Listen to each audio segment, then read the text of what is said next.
This will be Nick Moore coming to you from the Bradley Ranch in Clarendon, Texas. And I'm going to be putting on a little bit of a demonstration about a grubbing bucket that we recently purchased from Vail.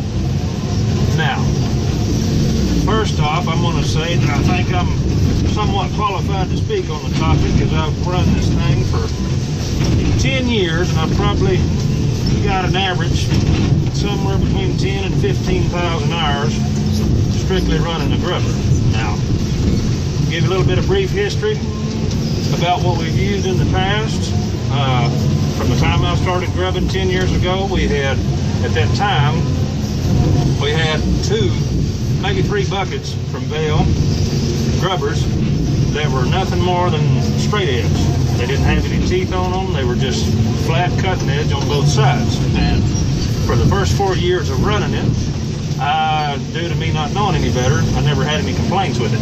And one day, grubbing a patch of plum thickets out around the Wellington, Texas area, my boss man had come up with the idea to put some teeth on the bucket, weld them to it.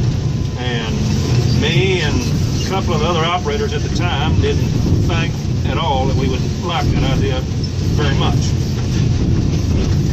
We took the buckets that we already had with the straight edge and we welded 4 pads and teeth to them ourselves. And he brought it over and I looked at it and I thought there's no way I'm going to like this because I can't smooth things, you know, as good as I could with the straight edge. But after about 5 minutes of running our bucket with teeth, I realized I'd never go back to one without it. And we used those same buckets that were also built by Vail for the next, I guess, 5 years.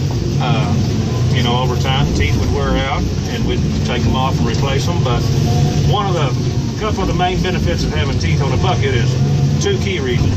Number 1, when we didn't have them, you had to sharpen your straight edge, you know, after a set number of iron because it gets so worn out and dull that you really couldn't dig or cut nothing with it. And by adding the teeth, you know, you can easily and quickly change them out in just a matter of, you know, a few minutes and save your edge on your bucket. The second reason, obviously, is for having the teeth. It goes into the ground so much better, so much easier, puts less stress on your pins all throughout your machine. You're not having to work near as hard to get in the ground, and thereby you save yourself a lot of time and maintenance on pins and just overall wear and tear on the machine. Later on down the road, probably for the past 4 to 5 years, we did have Vail build us a bucket that was similar in design to this, but it only had 3 teeth. It had all 3 of them right in the middle of the bucket. And that was good for the reasons that I had mentioned above, but I never really liked that bucket. And the main reason why is when you have teeth on the outside, you can handle trees so much better. And I'll demonstrate that here in a minute in certain situations. With the 3-tooth system, it's hard if you're coming in from the side. It's not hard after you've done it for a while, but it could be. It's more difficult to pick up a tree from the side if you're on the swing picking one up, and that's a maneuver that we use a lot out here in dealing with these. If you got the tooth on the outside, you can handle it so much better. I know some of the engineers were probably concerned about that it would compromise the strength or integrity of the bucket by having 4 teeth, having more pry points sitting out there on the edge, but from an operator standpoint, production standpoint, it's so much more efficient and it works so much better. It also, with the 4-tooth system, I would certainly say that it makes smoothing your ground after you've grubbed a whole lot easier. Most of the time, whenever I fill a hole back in, I would use the teeth like such, you know, to kind of fill it back in and smooth it up, make it look real nice. Do a lot of side to side with it too, but for the majority, I do it that way. It's faster, it's more convenient, and you put the majority of the wear and tear on your teeth versus the size of your bucket. You know, you salvage it for a longer period of time. So, I'm going to operate for a little while and kind of get some video footage of how we use these. We do a lot of mesquite grubbing. Right now I'm working on some juniper trees. I've got quite a few of them to do. We do a lot of those. But we do a lot of mesquites and a lot of junipers. Junipers are not real deep-rooted trees. They're not hard to get out. They come out pretty easily, come out whole, you know, usually with the first pass, as do the mesquites once you kind of get the heart to it.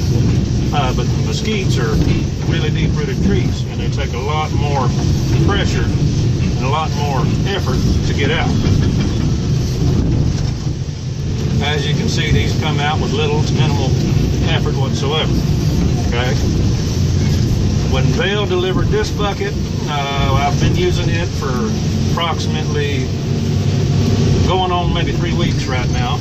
When it came in and I looked at it on the trailer, one thing that I didn't think in my mind initially that I was going to like about it, as opposed to the way that we had welded the teeth on our buckets, were that these teeth set up on top.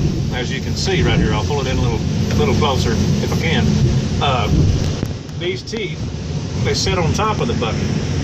And for the longest time, I didn't like that system properly on the 3-tooth, because it seemed like you had to put more effort of getting a tree to rest on top of them rather than just having everything flush with the cutting board. But I noticed also these teeth were pointed upside down when they came in, and I thought, well, I don't know how that's going to work either.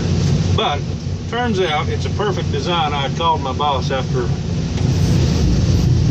a day or two of, probably the first day of running it, and asked how I liked it. And I told him that I absolutely loved it, and I wouldn't go back to the other system that we had, even though it was, you know, fairly efficient itself. Reason I like the teeth on this one, especially with the downward pitch to them, is number one, it goes in the ground a whole lot better when you've got a little bit of a downward pitch to it. It just seems to go right in the ground. It cuts through the dirt, makes it a whole lot easier to, you know, go ahead and commence grubbing.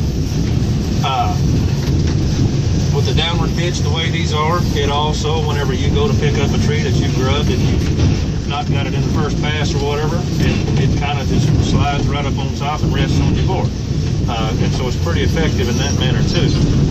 And so, I'll quit yapping for now. Those are the things I really like about it. And another key point, one more before I go. The older style buckets that we had from Vail, the tops of them, where the pins go in from the excavator, they were as wide at the top as they are at the base down here at the bottom. And so it was like one solid piece all the way across. Your pins were about an additional 5 to 6 inches longer than the pins in this system on each side. And something that we've got into with that in the past is you have a lot more fatigue on your bucket pins. They'll tend to bow, and we have broke, I broke a few sets of them. Some of the other operators that work for us, they likewise broke some. That extra length, they're just not as strong. With this design, with the short pins and the way it rests on top of the bucket, you have a lot stronger system, and it should last a lot longer and be a lot more effective. You'd be spending a whole lot less on pins and spend a whole lot less time, you know, patching up your bucket. The ones that we've had, we have probably literally over the years, the old system, we've probably put 12 to 15,000 hours on them, and over that period of time, we've had to go back in and kind of patch them, stitch them up, and weld them, and fix them up at the top, because they had a tendency, you know, to metal fatigue over time to pulling away. But with this system here, I don't think that'll be the problem as soon anyways, because it's a lot stouter built design. So with all that said, I'll quit yapping and do some grubbing, and I'm into a situation where I can somehow expound on why I like something. I'll chip in and you take it for what it's worth. But at some point in time, I'll sweep the tree up from the side, pick it up, and show you just how vital that the teeth are on the outside really are when it comes to grubbing. So.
something that we get into a lot, and how this outside tooth will come into play. I'm gonna slow down, kind of set it up a little bit.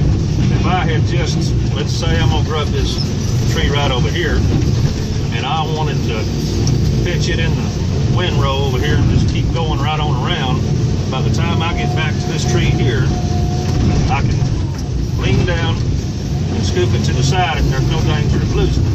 With the 3-tooth system, it's hard to control it at that speed and hang on to it. But when you've got the teeth on the outside, it makes it a whole lot easier. With the 3-tooth system, with them all in the middle, they have a tendency to not want to hang on as well, and you lose them from there and to the place that you're trying to get rid of it. You can also come in from the side like such and start cutting your ground before you ever get to it with the tooth on the outside, as opposed to just having a flat bow board on the edge. You can drop right in like such and be cutting on the way, and it probably doesn't seem like much, but if you take that over a course of 14,000, 15,000 hours, saving a second or half a second, you can see how much time it would really save over the long run. Same scenario here. Take them out like that, pick them up. It can be done with the 3-tooth system, but with the 4, it's so much easier. Same thing there. Just pick them up on the fly and get rid of them.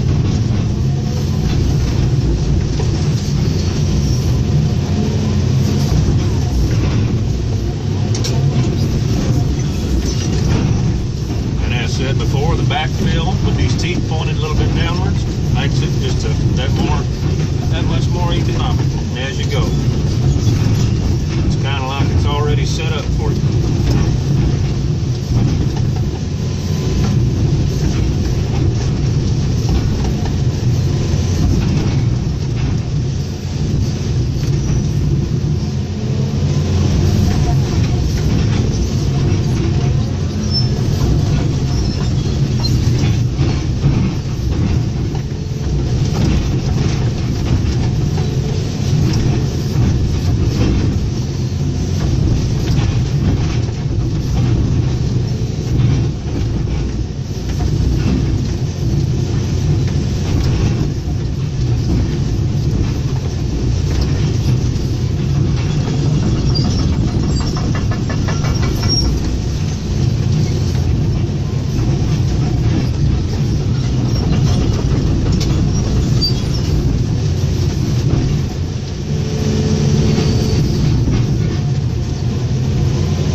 From other companies that I've noticed that other people have used that would have all kinds of different designs in mind. I've seen one time that had a kind of like a V-shape, no teeth, just a straight edge, and I could tell right off the bat, I don't think that would appease me very well, because all of your back filling and trying to smooth, I mean, you really want to leave your land and your ground as smooth as possible for the person that you're working for.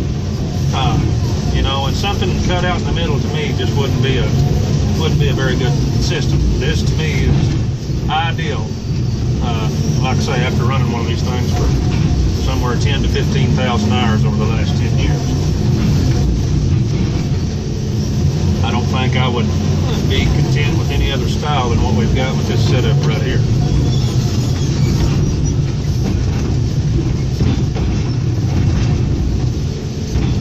It's perfect, and I don't think you could make any improvements upon it from a seasoned operator's perspective.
that kind of gives you an idea. That's a good, probably 18 to 20 minutes worth of footage. I'll cut it off at this time. I'll drive over here and kind of show you a little end result of what I've been doing. Kind of let you get the big picture. I've been clearing the road out for a rancher up here and kind of give you an idea on what the finished product looks like. Come and go just as soon as I can get the phone taken down from where I've got it recorded from. Alright, so get up here on the hill and get a little footage to give you an idea of kind of what it looks like once we pass through here.